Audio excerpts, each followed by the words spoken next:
chào các bác, anh chị và các bạn. Hôm nay mình chia sẻ cách pha bột bánh xèo. Cách pha bột này rất là dễ luôn, không có cần phải dùng bột gạo, mình không có cần phải dùng nước có ga luôn. Bánh nó rất là giòn luôn á. Với cách pha bột này thì bánh của mình nó giòn dữ lắm. Có khi chị em mình ở nước ngoài mình không có tiền mua được bột gạo á. Bác anh chị và các bạn thấy thích thì cùng làm cho gia đình mình thưởng thức nha. Thành phần nguyên liệu thì ở đây mình chuẩn bị là 200g bột mì đa dụng, 50g bột bắp. Bột mì đa dụng thì hôm nay mình mua loại bột mì này. Cô bác anh chị nào ở Nhật thì mình mua loại bột mì này nè, làm bánh ngon lắm. Bột mì này thì mình làm được nhiều loại bánh nè, có hàm lượng protein là 9,7. Hồi qua Nhật tới giờ là mình làm bánh xèo mua loại bột mì đa dụng này không à. Cứ 1 kg bột mì đa dụng thì cô bác anh chị mình pha 250g bột bắp vô là cái bột bánh của mình nó giòn lắm.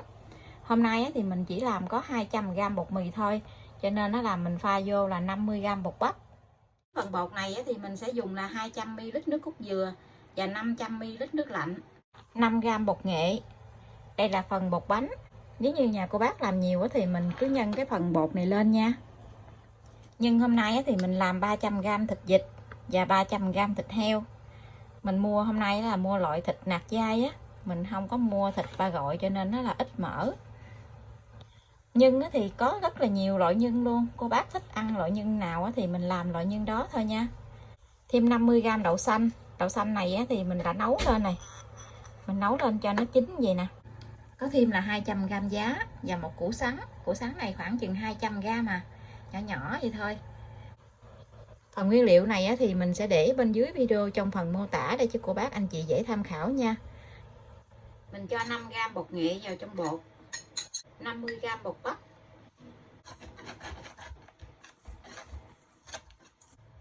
mình cho 200ml nước cốt dừa,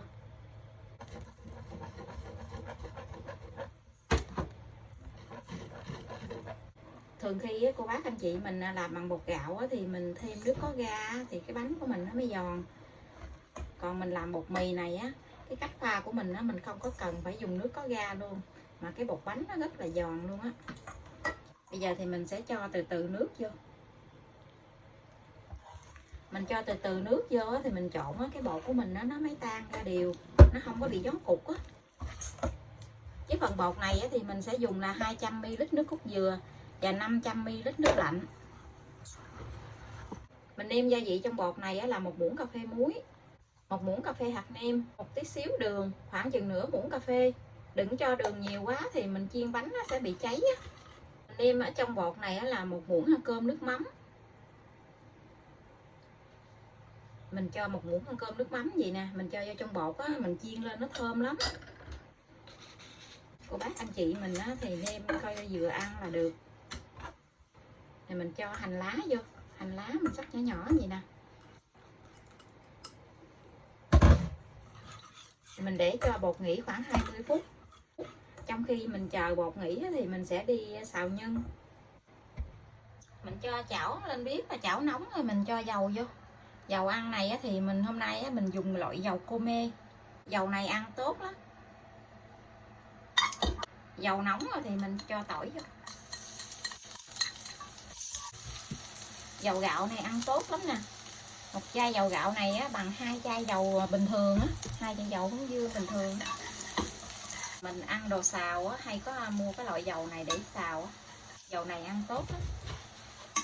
Tỏi nó thơm rồi mình cho thịt vịt với lại thịt heo vô mình xào.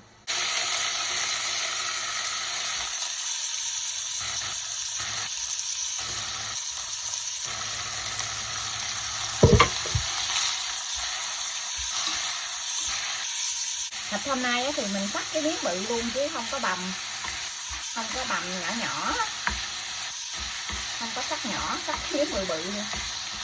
Nhưng bánh xèo này thì rất là nhiều loại nhân luôn. Có nhà thì thích ăn thịt heo, có nhà thì thích ăn thịt vịt, có nhà thích ăn hến nữa.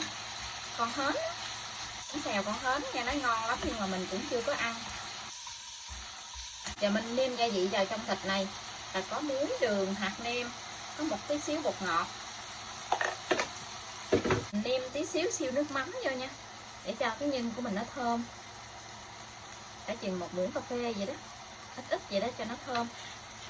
Xào cho nó thiệt chín cái nhân luôn. Mình thấy thịt đã chín rồi thì mình sẽ cho tiêu xay vô.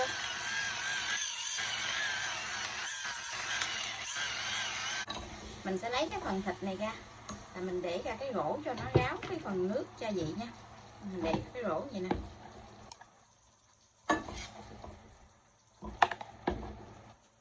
Phần nước gia vị này còn á, thì mình cho giá với củ sắn vô mình trộn lại để cho cái gia vị này nó thấm với giá với củ sắn nè. Không có xào chín, mình chỉ xào sơ thôi. Mình trộn lại cho cái phần gia vị trong cái nước xào thịt á, mình cho nó vừa ăn với cái miếng giá này luôn. Mình trộn cho nó đều lại gì thì mình lấy ra nha. Mình đổ ra cái rổ cho nó ráo cái phần nước ở trong này nè. Mình đổ ra. Tất cả nguyên liệu mình đã chuẩn bị xong. Bây giờ thì mình sẽ cho đậu vào trong thịt xào này nha. Cho đậu vào trong thịt xào này rồi mình trộn lên. Trộn lên cho nó đều lại. Cái đậu này á, mình nấu cho nó chín luôn vậy nè.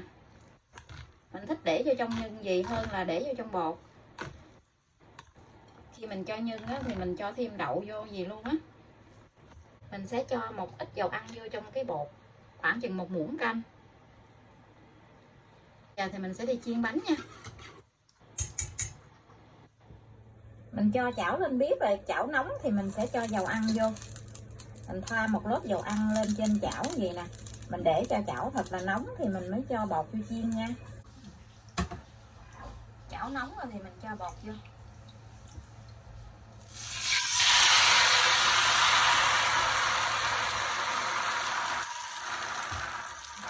Mỗi một cái bánh thì mình chiên có một giá bột như vậy thôi nè. Mình cho nhân vô.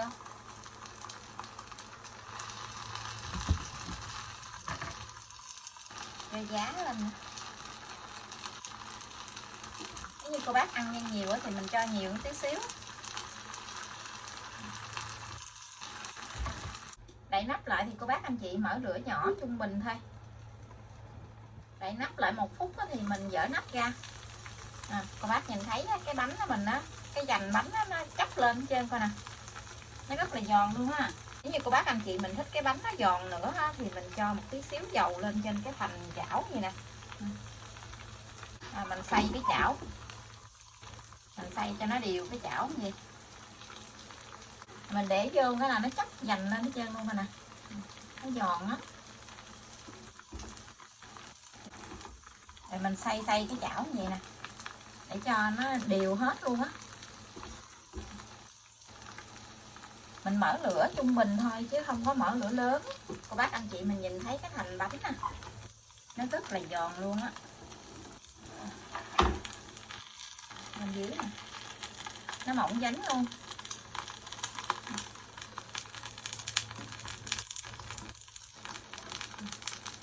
Cái bột nó mỏng tanh luôn á. Vậy thì mình sẽ lấy bên này mình úp qua. Mình không có đè nó xuống nha. Mình đè nó xuống thì cái bánh của mình nó bị xẹp xuống á. Nhìn cái bánh nó không có đẹp. Mình lấy ra thì mình cho ra dĩa. Giống như ở bên Việt Nam có lá chuối á, mình để trên lá chuối á. Bánh này nó giòn lâu lắm. Mình chiên buổi trưa đó là tới chiều nó vẫn giòn á. Và mình chiên thêm một cái tiếp theo nha. Mình cũng tha một lớp dầu lên gì. Mình để cho cái chảo nó nóng lên.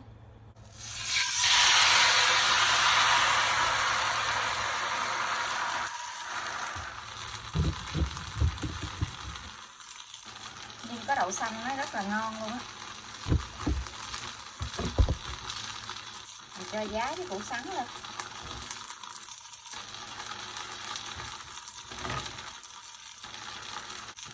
Thì mình đậy nắp lại.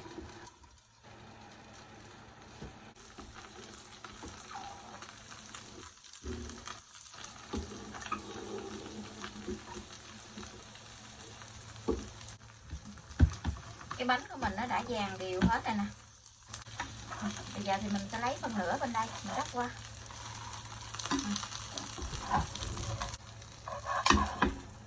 Giờ thì mình lấy bánh ra, mình để lên.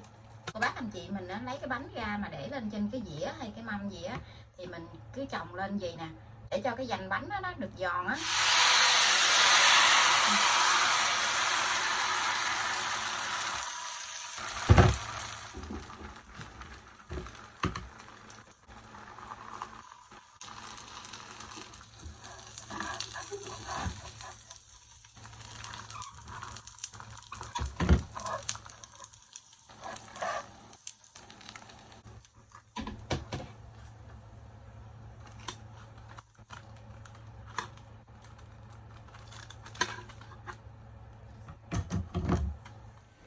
Đây là phần bánh xèo của mình đã chiên xong.